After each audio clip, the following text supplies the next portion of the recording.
Hoje o nosso entrevistado é o advogado Leandro Amaral. Bom dia. Bom dia, Fabélia. Bom dia aos espectadores do Sucesso do Campo. E hoje nós vamos falar um pouquinho de contratos, que é um assunto que interessa muito ao produtor, especial produtor e proprietário, né? Porque tem jeito de fazer um contrato bom para os dois lados, não tem? Sim. Tem que observar algumas situações que nós vamos tentar explicar um pouquinho aqui para vocês. E quais são os principais pontos que devem ser observados? Bom, a primeira coisa que tem que se pensar, Fabélia, é o seguinte. O proprietário rural, do imóvel rural hoje, ele às vezes não tem capacidade de explorar diretamente a sua área, ou às vezes ele não tem aptidão para isso. E o que ele faz? Ele busca uma terceira pessoa para explorar a área por ele. Nesse momento, as partes envolvidas, elas têm que procurar um especialista, um advogado especialista na área, para quê? Para explicar determinadas situações. Qual seriam essas situações? Se o proprietário do imóvel, mais a pessoa que vai explorar o imóvel, querem fazer uma parceria, ou se não, só quer alugar o imóvel para ser explorado. Aquela popular arrendamento, seria isso? Na verdade, o nome técnico é arrendamento ou parceria rural. O nosso código, nosso Estatuto da Terra, que regulamenta essa relação, ele nos oferece essas duas formas. O arrendamento rural e a parceria rural. Então, a gente que é leigo do assunto, a gente fica com a impressão que um arrendatário, o arrendador, no caso... Arrendador e arrendatário, no caso. O que vai pegar a terra, ele é o... O que vai explorar diretamente o imóvel rural é chamado de arrendatário. Então, a gente tem a impressão que às vezes esse arrendatário poderia ser um parceiro, mas é diferente dentro de todos esses estatutos jurídicos. O Estatuto da Terra, ele nos oferece essas duas modalidades de cessão de uso do imóvel rural e ele traz consideráveis diferenças, tanto para o proprietário do imóvel como para o produtor que vai explorar o imóvel. Para a gente falar assim, financeiramente falando, de um modo geral, o que é mais viável? Fabélia, na verdade, vai depender da pretensão das partes. A gente vai ter que analisar o caso concreto. Por isso que eu estava falando. Quando o proprietário do imóvel pretende ceder o uso dele para uma terceira pessoa explorar, ele deve procurar um advogado especialista para orientar as partes e mostrar quais são as diferenças. Aí as partes vão falar, não, eu acho que eu me encaixo melhor na parceria do que no arrendamento. Então, assim, para ficar mais claro para o espectador, vamos partir para o conceito, um conceito prático de arrendamento e parceria. O arrendamento rural é um contrato feito entre o proprietário do imóvel rural com o produtor que vai explorar, onde o proprietário faz uma promessa, autoriza o produtor a usar por um determinado prazo aquele imóvel. Em contrapartida, o produtor vai pagar uma quantia X pré-contratada. Certo? Uma partilha de riscos e lucros. Isso, se o produtor lá que está explorando, se ele teve uma boa safra, vantagem para ele que tinha um valor fixo. Sim. Se ele teve uma safra de quebra, problema dele, o proprietário do imóvel vai receber o que estava pactuado no contrato. Ou seja, não há uma desculpa entre o produtor dizer, eu tive uma quebra de produção, não consigo te pagar. Vamos partilhar o prejuízo. Não existe no arrendamento essa situação.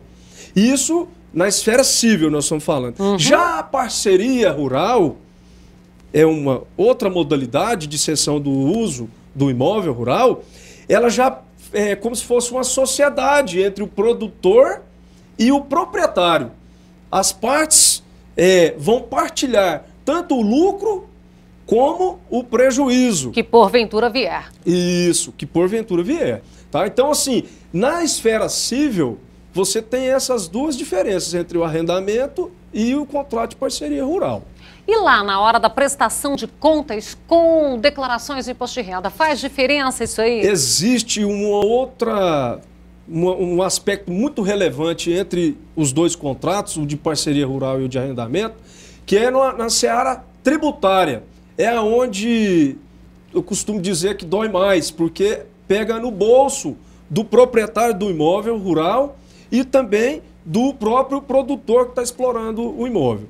No caso do contrato de arrendamento, o leão, o fisco, a União, ele trata o proprietário do imóvel como se estivesse locando um imóvel. Aí na hora que ele recebe a renda dele, o que vai acontecer? O leão vai tributar sobre o total. Aquele valor todo. O valor bruto. Vai considerar como que aquilo lá é um lucro dele. Já na parceria, o proprietário do imóvel rural, ele é considerado também como um produtor. Ele está exercendo a atividade junto com a pessoa que está explorando diretamente o imóvel. Isso se esse contrato é um contrato de parceria. De parceria. Então, o que acontece com isso?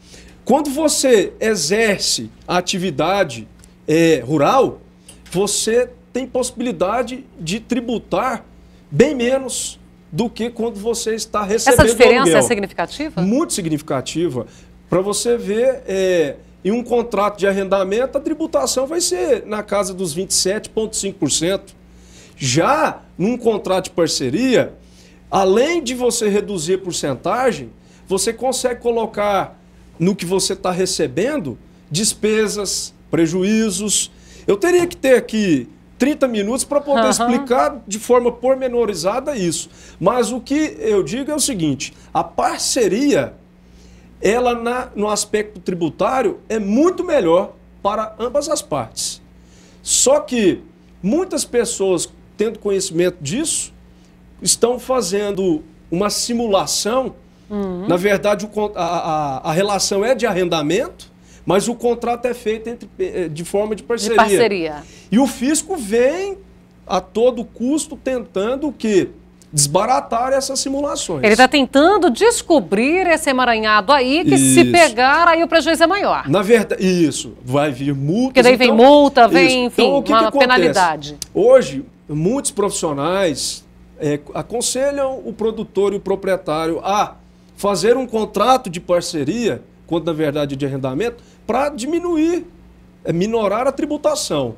Mas tem que ter muito cuidado, porque o contrato de parceria ele tem alguns requisitos que têm que ser observados para você não ter o risco de, lá na frente, sofrer aí uma sanção, uma multa do fisco, porque aí a coisa vai ficar pior.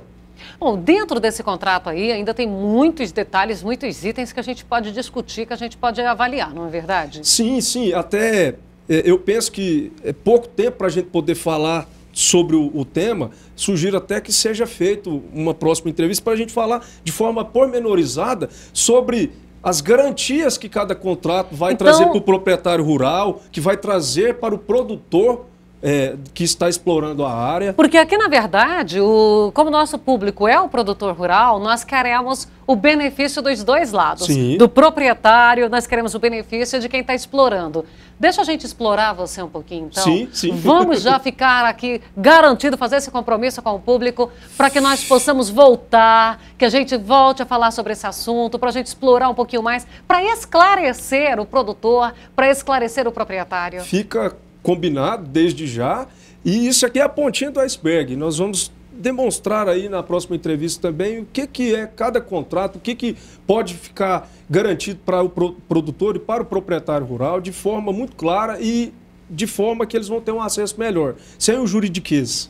Ok, então, doutor Leandro, obrigada pela sua participação conosco. Obrigado a você, Fabíola. E nós estaremos, então, trazendo o doutor Leandro, o irmão Leonardo também, que quando às vezes pode vir um, pode vir o outro também, que é fotocópia mesmo, né?